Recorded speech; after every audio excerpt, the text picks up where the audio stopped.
እነዚያ ሞኞች ደግሞም ክፎች ያለሙን ጌታ የሰው ልጅ አዳኝ ያለ ኃጢያቱ ከሰው አደባባይ ሲያሰቅሉት በስግብግብነት ያቆሙትን ግዛት የሚያጸኑ መስሏቸው ነበር። አላወቁም። መጥፊያቸውን ጻፉት፣ የዘላለም ሞታቸውን አወጁ። የገነቡት የሀብት ደሴት አላዳናቸውም፣ የተቀራመቱት ስልጣን አልታደጋቸውም። እግዚአብሔር በልጁ ላይ እጃቸውን ባነሱትና በዘራቸው በተከታይና ባሪዎቻቸው በሀብትና ንብረታቸው በታሪክና ማንነታቸው ላይ አስፈሪ ቅጣቱን አወረደባቸው። ብዙሃኑ ክርስቲያን እሁድ ሌሊት መቃብሩን ፈንቅሎ ሞትን ድል ነስቶ በታላቅ ክብር የተነሳውን ጌታውን ይዘክራል።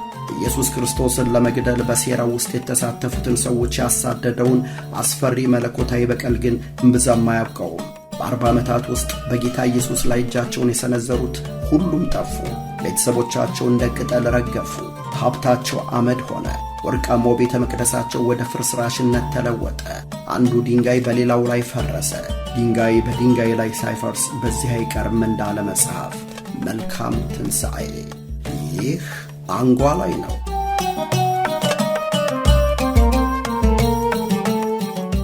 እነዚህ ሰዎች ስለ ኦሪት ግድ የላቸውም። የእግዚአብሔርንም መንግሥት አይጠብቁም። የእነሱ ቀልብና ልብ፣ ዓይንና ሁለንተና ገንዘብ ላይ ነው ያረፈው። ተቆጥሮ የማያልቅ ተመንዝሮ የማይጎድል ረብጣ ብር።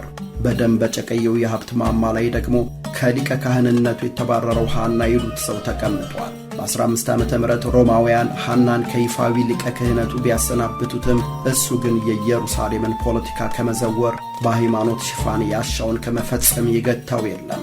5 ልጆቹን በሊቀ ክህነት ማዕረግ ሥልጣን ላይ እንዲቀመጡ አድርጓል። ሴት ልጁን ዮሴፍ ቀያፋ ለሚባለው ለሊቀ ካህኑ ቀያፋ ድሮለታል። ሁሉን በእጁ ሁሉን በደጁ አድርጓል። እያንዳንዱ ውሳኔ፣ ከሮም ጋር የሚደረግ ማንኛውም ድርድር፣ በቤተ መቅደስ ውስጥ የሚከናወን የትኛውም የገንዘብ ዝውውር መጀመሪያ በሐና በኩል ማለፍ አለበት። እርሱ የተደራጀው የኢየሩሳሌም ወንበዴዎች አለቃ እንደማለት ነው። የመፈራቱም የተጽዕኖውም ምንጩ በዘመናት ሂደት ያካበተው ሀብትና የኢኮኖሚ የበላይነት ነበር። በዕብራይስጥ ታልሙድ የሩሻልሚ የሚባል የአይሁድ ሃይማኖታዊ ሕጎች፣ ወጎችና ትርጓሜዎች ስብስብ ጥራዝ አለ። በዚህ ጥራዝ ላይ የሐና ልጆች ባዛሮች በስም ተጠቅሰዋል። እነዚህን የንግድ ስፍራዎች የሚቆጣጠሩት የሊቀ ካህናቱ የሐና ቤተሰቦች ናቸው።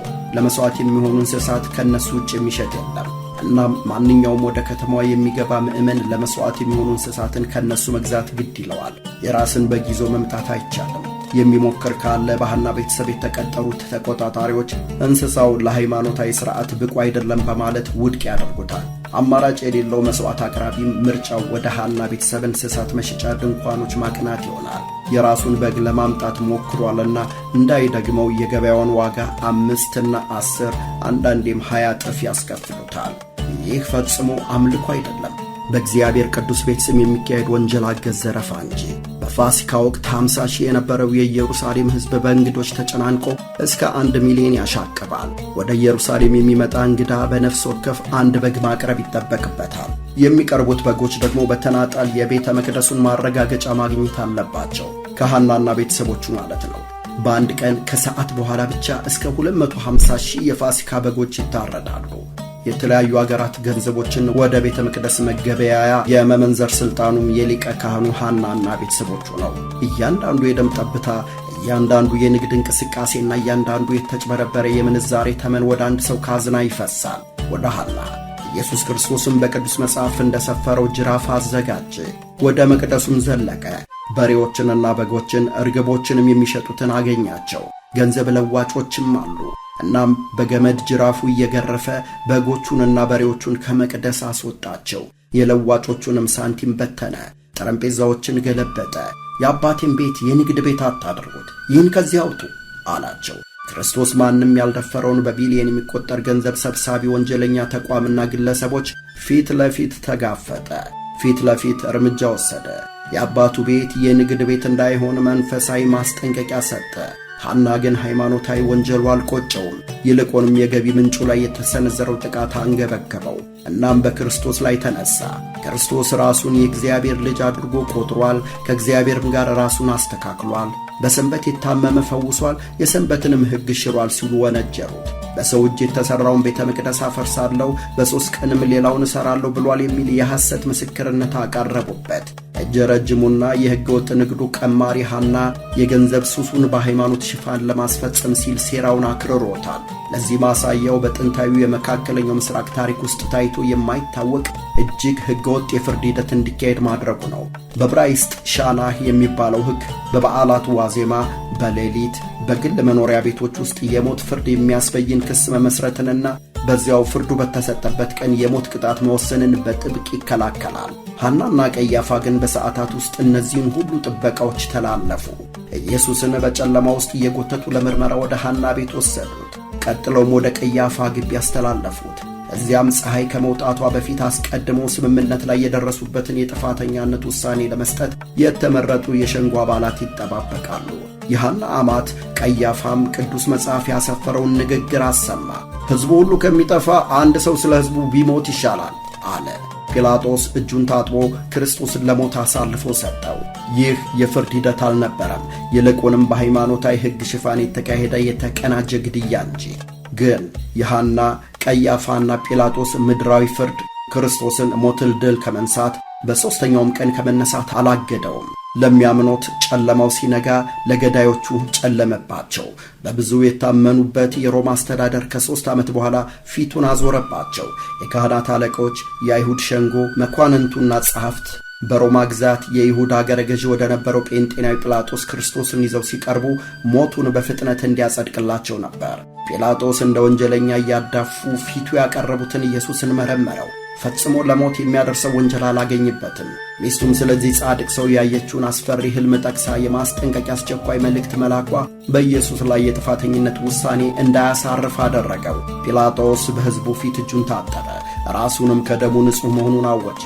በፋሲካ ለታሳሪዎች የሚደረገውን የምህረት ልማድ ተጠቅሞ ኢየሱስን ለመልቀቅ ሞከረ።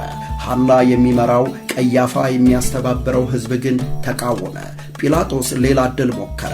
ከነፍሰ ገዳዩ በርባንና ሙት ካዳነው፣ ድውያንን ከፈወሰው ኢየሱስ ማን እንዲለቀቅላችሁ ትፈልጋላችሁ ሲል ጠየቃቸው። የካህናት አለቆችና ሽማግሌዎች ግን በርባን ተለቆ ኢየሱስን እንዲሰቀል ሕዝቡን አሳመኑ። ጲላጦስ የሞት ፍርድ ትእዛዙን ላለመፈረም የተለያዩ ጥረቶች ቢያደርግም አልተሳካለትም። ቀያፋ ጲላጦስን መርቻ ትልቅ መሳሪያ በእጁ ይዟል። በስፍራው የታደሙት ከሳሾች ይህን ሰው ብትለቀው የቄሳር ወዳጅ አይደለም፣ ራሱን ንጉሥ የሚያደርግ ሁሉ የቄሳር ተቃዋሚ ነው እያሉ ጮኹ። በቃ የአረፍተ ነገር የክርክሩን ዘሃ በጠሰው።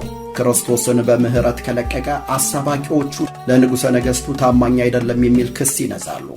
ጢባሪዎስ ቄሳር ጋር ቀድሞውኑ ግንኙነቱ የሻከረው ጲላጦስ ሕዝቡ ንጉሥ እያለ የሚጠራውን ኢየሱስ ክርስቶስን ለቀቀ የሚል ወሬ ሮም ደርሶ ሥልጣንና ሀብቱን ማጣት ሞቱንም ማፋጠን አልፈለገም። ለግዛትና ምቾቱ ሲል እጁን ታጥቦ ንጹሑን ሰው አሳልፎ ሰጠ።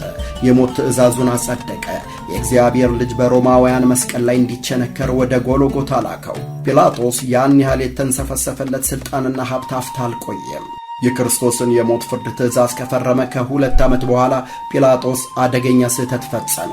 ስሙ ያልተጠቀሰ አንድ ሳምራዊ ሙሴ በተቀደሰው የገሪዛን ተራራ ስር የቀበራቸውን የወርቅ ንዋየ ቅድሳት ለማውጣት ሕዝቡን ይቀሰቅሳል። ጥሪውን የተቀበሉ እጅግ ብዙ ሳምራውያን ተሰባስበው ወደ ተራራው ለመውጣት ተነሱ። ጲላጦስ ግን ስብስቡ የሮምን መንግሥት ለመገልበጥ የተጠነሰሰ የአመፅ እንቅስቃሴ አድርጎ ተመለከተው። እናም ሳምራውያኑ ወደ ተራራው ከመውጣታቸው በፊት መንገዱን በፈረሰኞችና በእግረኛ ወታደሮች አስከበበ። ወታደሮቹ በሰላማዊ ሕዝብ ላይ ጥቃት ሰነዘሩ።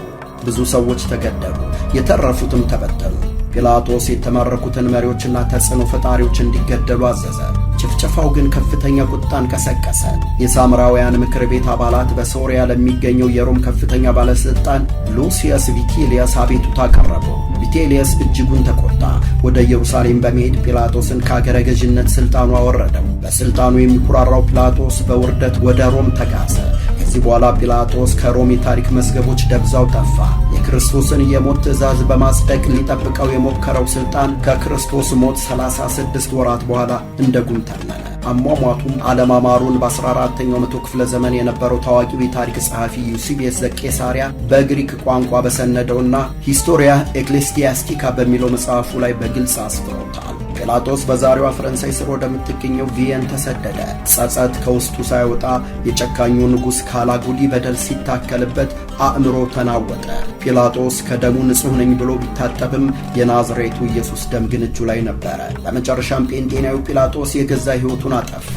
እንደ ይሁዳ የጲላጦስን ወንበር ያፈራረሰው በሶርያ የሮም ተወካዩ ሉሲየስ ቪቲሊየስ በከተማዋ የተስፋፋውን ሙስና፣ በቤተሰብና በዝምድና የተሳሰረ ጥቅም፣ በነዋሪዎች ላይ የሚፈጸመው ዓይን ያወጣ የገንዘብ ብዝበዛ ያስከተለውን የፖለቲካ አለመረጋጋት ለማስተካከል ፈጣንና ቆራጥ እርምጃ ወሰደ። ታዋቂው አይሁዳዊ የታሪክ ጸሐፊ ፍላቪየስ ጆሴፈስ አንቲኩቲ ኦፍ ዘ ጁ በተባለው መጽሐፉ ክፍል 18 ምዕራፍ 4 ላይ እንዳሰፈረው ቪቲሊየስ ቀያፋ የሚባለውን ሊቀ ካህኑን ዮሴፍን ከሊቀ ክህነቱ አባረረው።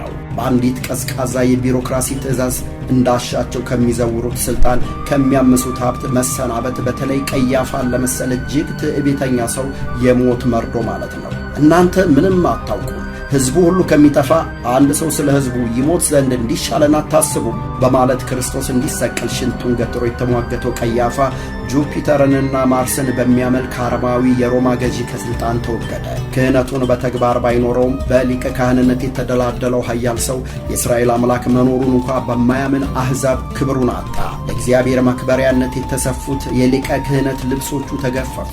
እዚህ ላይ ያለው ነው የማይታለፈው አስደንጋጭ ምጸት። በዚህ ሕገወጥ የሌሊት ፍርድ ወቅት የመሲሁን የኢየሱስ ክርስቶስን ልብስ የቀደደው ያ ሰው ተራው ደርሶ በአረማዊ እጅ ልብሱ ተቀደደ።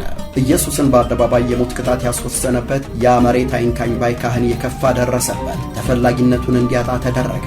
እንደ ቀያፋ አይነት ስነ ልቦና ላለው ሰው አለመፈለግን የመሰለ የሚያም ቅጣት የለም። እንደ ሰው አለመቆጠርን የሚመስል ሞት አይኖርም። እግዚአብሔር ለቀያፋ መብረቅ አልጣለም ወይም እሱን የሚገድል መልአክ አላከም። ይልቁንም በትዕቢት የታበተ በሥልጣን ጥም የሚቀበዘበዝ ራስ ወዳድ መቼም የማይቋቋመውን ነገር ሰጠው።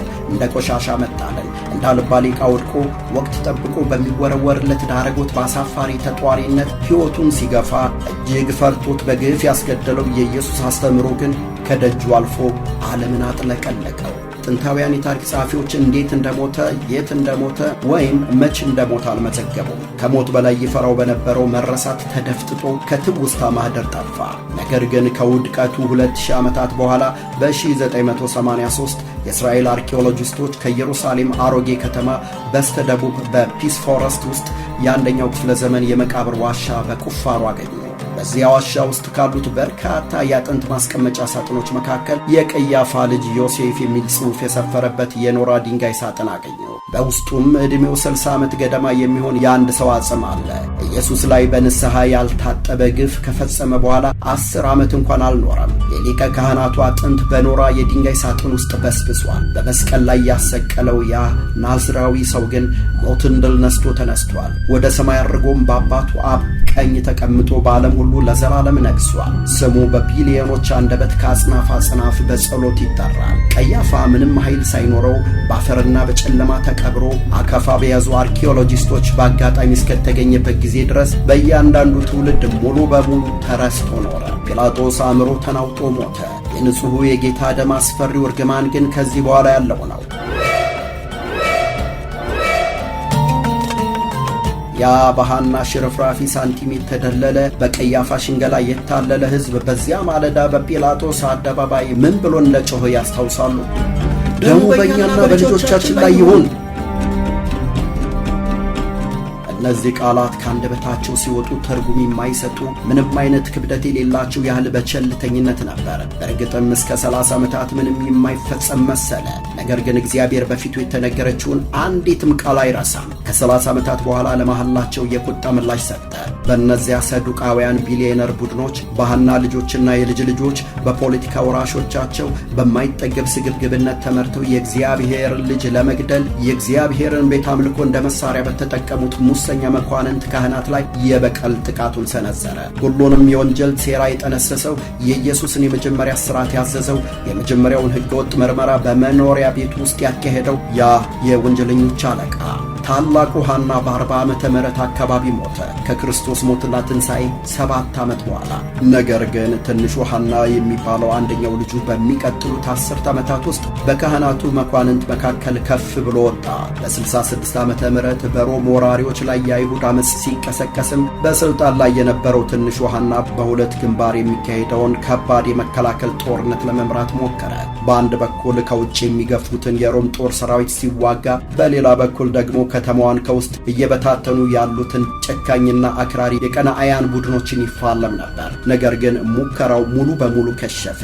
በ66 ዓመተ ምህረት በእንግሊዘኛው ዚሎትስ የሚባሉት ቀናያን ከኢዱሚያ ተዋጊዎች ጋር ጥምረት በመፍጠር የኢየሩሳሌምን የውስጥ መከላከያ ሰበሩ። ወደ ቤተ መቅደሱ ግቢ በመዝለቅ እስራኤልን ሲገዙ በነበሩት ካህናት መኳንንት ላይ ስልታዊና ምሕረት የሌለው ጭፍጨፋ ጀመሩ። ኢየሱስን ያሳሰረው ያ የወንጀለኞች አለቃ ልጅ ታናሽ ዮሐና በተቀደሰው የቤተ መቅደስ ግቢ ውስጥ በሰይፍ ተቆራርጦ ተገደለ። አስከሬኑም የቀብር ክብር አላገኘም። ለሌሎች ማስተማሪያ እንዲሆን አደባባይ ተሰጣ። በድኑ እንዲበሰብስ ተጣለ።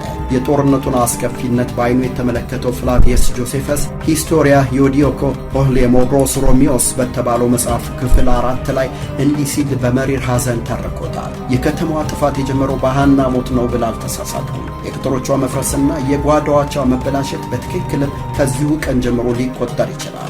ያ የወንጀለኞች አለቃ ከሊቀ ካህንነት ቢባረርም የኢየሩሳሌምን ንግድ የተቆጣጠሩ ስግብግቡ ሐና በጲላጦስ ፍርድ ዕለት ደሙ በእኛና በልጆቻችን ላይ ይሁን ብሎ ነበር። እነሆ ልጆቹ ኢየሱስ ላይ ሞት በፈረዱበት በዚያው ቤተ መቅደስ ውስጥ እንደ መሥዋዕት እንስሳት ታረዱ። አስከፊው የደሙ እርግማን፣ የእርግማኑ ቅጣት ቀጥሏል። በ70 ዓመተ ምህረት የንጉሠ ነገሥት ቬስፓሲያን ልጅ ሮማዊው ጄኔራል ቲቶ ፍላቪየስ ቬስፓሲያነስ 70,000 የታጠቁና በጦርነት ልምድ ያካበቱ ወታደሮችን ይዞ በኢየሩሳሌም ቅጥሮች ላይ ደረሰ።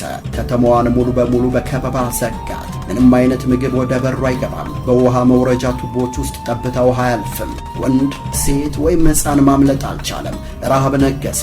የከበባውን አስፈሪና አስከፊነት ባይኑ ያየው ጆሴፈስ አንዲት የባለጸጋ ቤተሰብ የፈጸመችውን ላብነት አንስቶ በታሸጉት ቅጥሮች ውስጥ የነበረውን መስቀልቅል እንዲገልጾታል። ሴትዮዋ ሕፃን ልጇን ጠብሳ በላቸው።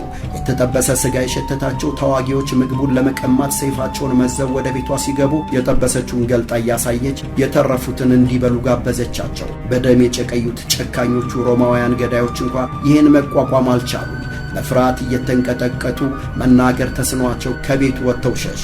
ከበባው ኢየሩሳሌምን ቀድሞ ቅዱስ የሚያስብሏትን ነገሮች ሁሉ አሳጣት። በከተማዋ ቅጥር ውስጥ የሚሞቱት ሰዎች ቁጥር እጅግ ከመጨመሩ የተነሳ የሚቀበሩበት ቦታ ታጣ። አስከሬን የሚሸከም ጉልበት ያለው ሰው ጠፋ። አስከሬኖች በቤተ መቅደሱና በአደባባዮች ውስጥ ተከመሩ። የቃል ኪዳኑ ታቦት ተቀምጦባቸው የነበሩት የሕያው እግዚአብሔር የክብር ደመናና የእሳት ብርሃን የታየባቸው እነዚያ የተቀደሱ የብነ በረድ ወለሎች መሲሁን ለመስቀል ባሴሩት ካህናትና በዘሮቻቸው ደም ተሞላ። ሐና፣ ቀያፋና ጲላጦስ ጎልጎታ በሚባለው ኮረብታ ላይ አንድ ንጹሕ ሰው ለመግደል ሆን ብለው እንደ መሳሪያ የተጠቀሙበት የማሰቃያና የውርደት መንገድ በማይታመን ፍጥነት በአስፈሪ ደረጃ እነሱ ላይ ተፈጸመ። ሮማውያን ወታደሮች በዘመኑ በዓለም እጅግ ውብ ሕንፃ የሚባለውን የሄሮድስ ቤተ መቅደስ እሳት ለቀቁበት። በወርቅ የተለበጠው ጣሪያ በከፍተኛው ሙቀት ቀልጦ በግዙፎቹ የመሠረት ድንጋዮች መካከል ባሉት ስንጥቆች ውስጥ እንደ ወንዝ ፈሰሰ። እሳቱ ጠፍቶ ፍርስራሹ ሲቀዘቅዝ ለቅድስና ምንም ደንታ የሌላቸውና በስግብግብነት የተነዱት የሮም ወታደሮች በድንጋዮቹ መካከል የገባውን ወርቅ ለማውጣት ሲሉ እያንዳንዱን የቤተ መቅደስ ድንጋዮች ፈነቃቀሏቸው። 7ቱ ቀንዲል፣ የመሥዋዕት ጠረጴዛው፣ ብርማዎቹ መለከቶችን ጨምሮ በመቅደሱ ውስጥ የነበሩት በርካታ ንዋየ ቅድሳት ተዘረፉ። ሮማውያን በስግብግብነታቸው ሳያውቁትና ሳይረዱት ከ40 ዓመታት በፊት የናዝሬቱ ኢየሱስ በዚያው አደባባይ ቆሞ ደቀ መዛሙርቱ በቤተ መቅደሱ ግርማ እየተደነቁ ሳለ የተናገረውን ትንቢት ፈጸሙ። ኢየሱስ በግልጽ እንዲህ ብሏቸው ነበር። እነዚህን ታላላቅ ሕንፃዎች ታያላችሁ። ድንጋይ በድንጋይ ላይ ሳይፈርስ በዚህ አይቀርም፣ ሁሉም ይጣላሉ። የሮም ስግብግብነት የእግዚአብሔርን ፍርድ አሟላ።